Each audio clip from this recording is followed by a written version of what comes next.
So, Diddy was just sentenced to 50 months, 50. Just a teeny bit over 4 years. But he's already done a year. So that's going to count. So 3 more years. I was locked up with women who were still on pretrial for sex trafficking and different things. None of the abuse and the years of abuse that he's done.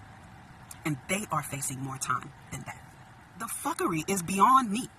This is insane. Insane.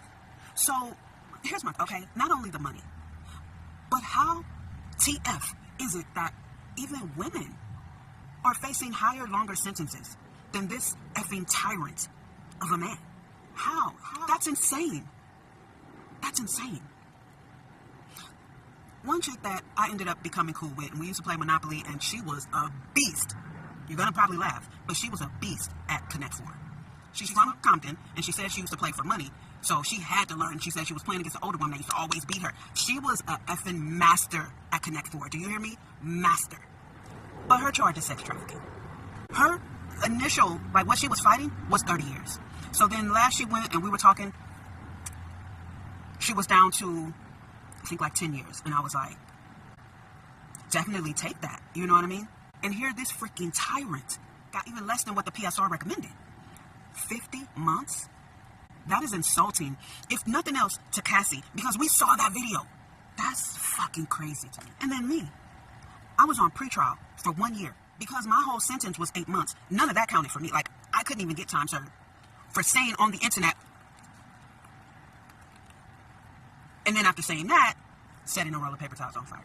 And being accused of having the intentions to influence unlawful activity, namely arson, and get a sentence of 8 months with an additional 2 years probation. This tyrant, I mean, the way, what we saw of the video of Cassie, that right there deserves more than 5 years. Just that alone. Are you serious? 50 months? I think it's ridiculous. There's a lot of women in there that have some of the some similar charges to what he ended up being convicted on, that are facing way more time, and that have even already been in custody on pretrial for longer than he has been. If I weren't post-incarceration, I wouldn't give a fuck, because I wouldn't know anything about it. But the fact that I've been in federal custody and I've been in this environment, and the dumbass shit that I was in there, and the women that I was in there with, and some of their charges, yeah, I have an opinion on it now. I have a perspective. I have a viewpoint from lived experience. I've lived these experiences that people see on TV. So, yes, I do have a voice. Yes, I do have an opinion on it. I do have a perspective. I am going to say something vocally out loud. And I don't give a fuck who disagree with me.